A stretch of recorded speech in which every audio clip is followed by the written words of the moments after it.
iyi tifati kungopasana ma update amene achitika ku Iran versus USA. So sometimes zinthu ziti zimvese bwino kwambiri eti chimene chachitika chichitika kwenikweni kuti chikuchitika ndi chani pakati pa America ndi Iran, chikuchitika chenicheni ndi chani. Komano foundation ndinapereka kale ndi sizivuta kwambiri, sizivuta kumvetsa.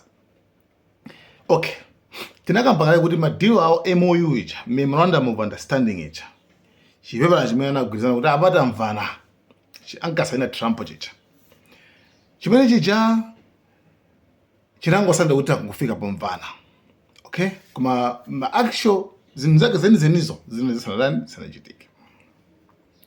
That's why panapa kukana ndi anazapasana ti ma temporary relief, like kungozi mwa temporary kuti okay ife tipanga chonchi, ife tipanga chonchi, aliyese pang'ono koma osati kwenikweni. Okay, ndi nthawi yomwe timamvanso kuti a Trump ku awalanda mphamvu zoyambitsa nkhondo ina, koma tinaperekaso zinthu zitatu kuti atha kupanga kulamula ngati kuli kubwezi, right, ngati defense kuziteteza mulimo semu mmene zingakhaliremo. Therefore deal ija sikuti inafika poti yafika kwenikweni yayi. Tinakambaso kuti actually zonse zimene asainira pazi nzoti zonse zili mmalere zosakhazikika. Okay, then mafati kambe zimene zachitika apa makamaka chifukwa America yapanga strike dziko la Iran ku konkuja around chaku Hormuz, konkuja madala kumene kuja pa madala ndiye right chabwino. Iran yanakusa kuti ibwezera koma tofati fike poti why America inakapanga attack dziko la Iran. So chinachitika chenicheni chona kuti Iran inapanga attack shipi ya America. Okay, yeah, chishipi cha America madrone kwana 4 ndoti araro akuti anawakhidwa akuti imodzi inafikirapo inapanga cause damage koma be chinapitirirabe. Chifukwa yani zimachitika choyambirira nchonena kuti Iran ndi chifukwa chake imanena kuti pa Strait of Hormuz sitipasiyiratu kwenikweni, chifukwa America imafuna ipange ma tricks onena kuti ikhale ngati kuti zinthu zatheka bwinobwino chabuti Iraniyo ingosiya pajana kugwira paja. Angoilonjeza zinthu zina akhale ngati avomera koma apapa awasiye.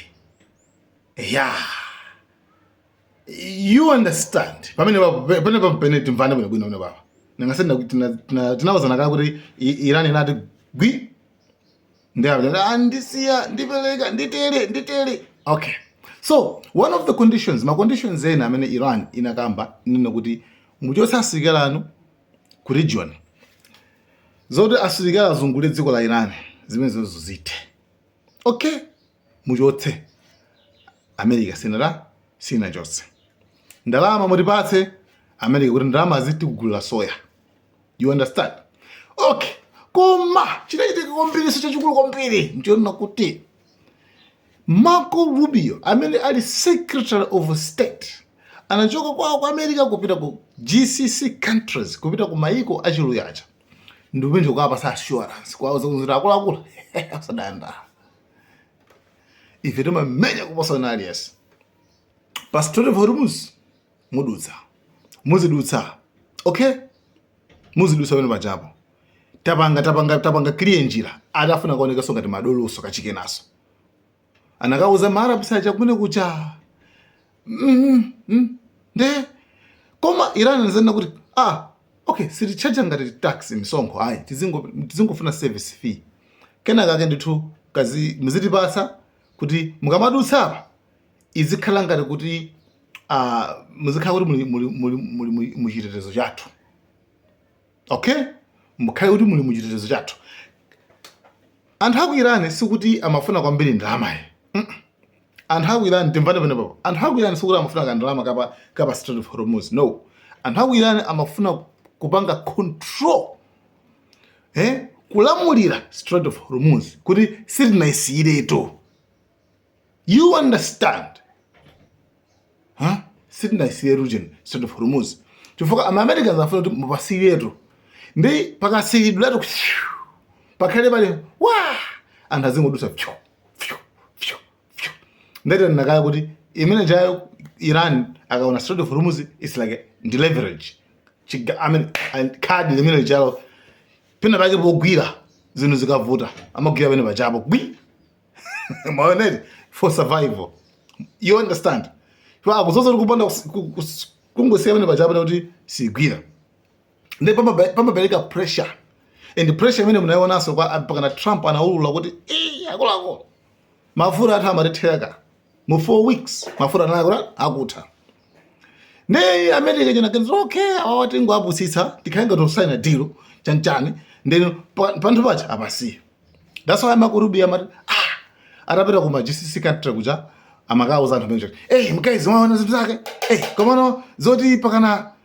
Let me ask you about Hormuz, if possible. Can the U.S. and allies, can they guarantee navigation, freedom of navigation in the state?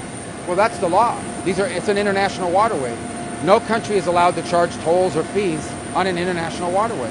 That's existing international law. That's the way it is in international waterways all over the world, and that's the way we expect it'll be here.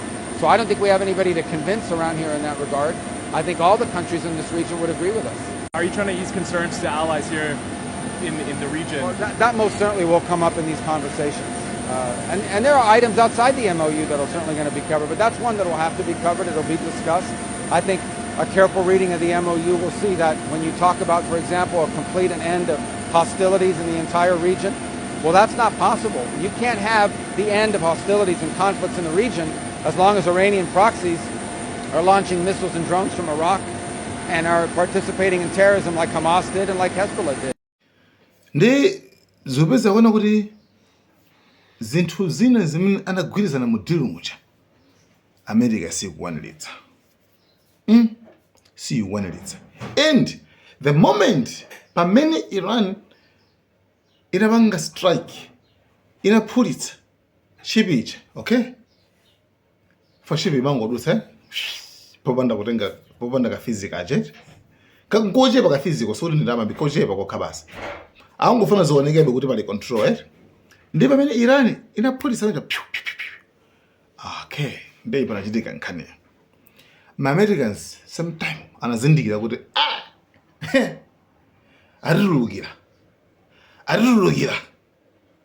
atitulukira ndi muone message imene akabwera wamba JD Vance amene ankapita kwa saina za memorandum zajen ku Switzerland kuja send message imene anakamba iniyo mukaiona message imwe izindikira kuti akudziwa chimene chikuchitika.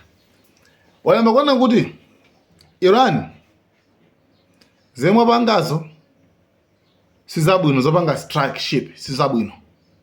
Mwamva? Ngati pamene point ndimene ngati zina zake mkatikati mwa MOU moja memorandum of understanding moja ngati zina zake sizinakusangalaseni kuti munthu ake sizikuchitidwa deliver bwino tengani phone muimbe basi. Now you see. Sonzo liwa chakudziwa bwino chikuchitika kuti okay atulukira athu atulukira baba kuti ife tikwaenda chonchi tikwaenda njomba. You understand? So that's why amata ngati simukukhulisidwa nazo mungoimba phone basi kuti mona ndi that's it. Chabwino ndi pakadali pano nkhani yake ndimene yoyo. Okay kwina kuti uzanabe zasata zake for Iran nayinso yana kuti izi zichitika apazi sikuti zingosiyidwe koma titaniso tibwezera. Okay akuti abwezera izi abanga ma Americans apazi abwezera. So this is why pakuoneka zoti zinthu sizili stable bwino. That's why video ija ali ku Switzerland kuja nazakamba konizo nazatosa video ino kuti akulu anthu akusangala kuti deal yatele 300 billion kama zonse zimachitika apazi kunalebe signature kunalebe sign kunalebe chanchani. So amene matitsatira I think nkhani sikuti zikuvulana kwambiri ayi muzingozindikira nkhani je ndiriyo ndimene. So guys, thank you so much Malawi and cameras. Koma next video ndi Dennis Mahata kulongosola za miyala chuma kulondoloza